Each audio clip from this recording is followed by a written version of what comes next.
भारत की मेजबानी में ग्लोबल साउथ समिट का आयोजन शुरू किया गया। G20 की मेजबानी के बाद भारत की कूटनीति में यह सम्मेलन काफी अहम माना जाता है।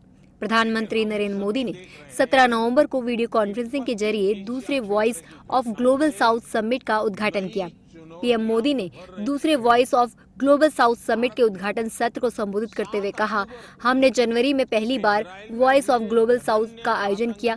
भारत के विभिन्न राज्यों में 200 से अधिक G20 बैठकें हुई। हमने ग्लोबल साउथ की प्राथमिकता को प्रमुखता दी। हमने इस वर्ष जनवरी में पहली बार voice of global south summit का आयोजन किया। भारत के अलग अलग राज्यों में हुई G20 की 200 से अधिक बैठकों में हमने ग्लोबल साउथ की प्राथमिकताओं को प्रमुखता दी। इसका नतीजा रहा कि न्यू दिल्ली लीडर्स डिक्लेरेशन में ग्लोबल साउथ के विषयों पर हमें सबकी सहमति हासिल करने में कामयाबी मिली। उन्होंने आगे कहा कि परिणाम स्वरूप ग्लोबल साउथ के विषयों को नई दिल्ली लीडर्स डिक्लेरेशन में शामिल किया गया और हम सभी की सहमति प्राप्त करने में सफल रहे। पीएम ने कहा कि उस ऐतिहासिक क्षण को मैं नहीं भूल सकता जब भारत के प्रयासों से अफ्रीकी संघ को G20 की स्थायी सदस्यता मिली थी। इसके साथ ही पीएम मोदी ने इजराइल हमास जंग पर कहा कि हम सभी देख रहे हैं कि पश्चिम एशिया क्षेत्र की घटनाओं से नई चुनौतियां उभर रही हैं। भारत ने इजराइल में 7 अक्टूबर को हुए आतंकवादी हमले की निंदा की है।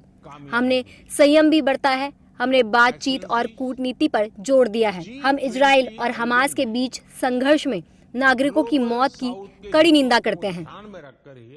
लेकिन हम सभी देख रहे हैं कि पश्चिम एशिया क्षेत्र की घटनाओं से नई चुनौतियां उभर रही हैं। भारत ने 7 अक्टूबर को इजराइल में हुए जघन्य आतंकी हमले की निंदा की है। हमने रिस्ट्रेंट के साथ ही डायलॉग और डिप्लोमेसी पर भी जोर दिया है। इजराइल और हमास के कॉन्फ्लिक्ट में सिविलियंस की मौत की हम कठोर निंदा करते हैं। राष्ट्रपति महमूद अब्बास जी से बात कर हमने फिलिस्तीन के लोगों के लिए मानवीय सहायता भी भेजी है। इसके साथ ही पीएम नरेंद्र मोदी ने अपने संबोधन में कहा कि भारत का मानना है कि नई तकनीक से ग्लोबल नॉर्थ और ग्लोबल साउथ के बीच अंतर नहीं बढ़ना चाहिए। आर्टिफिशियल इंटेलिजेंस के दौर में यह जरूरी है कि टेक्नोलॉजी का इस्तेमाल जिम्मेदारी से किया जाए। इसे और बढ़ावा देने के लिए अगले महीने Bharat artificial global partnership summit का आयोजन करेगा।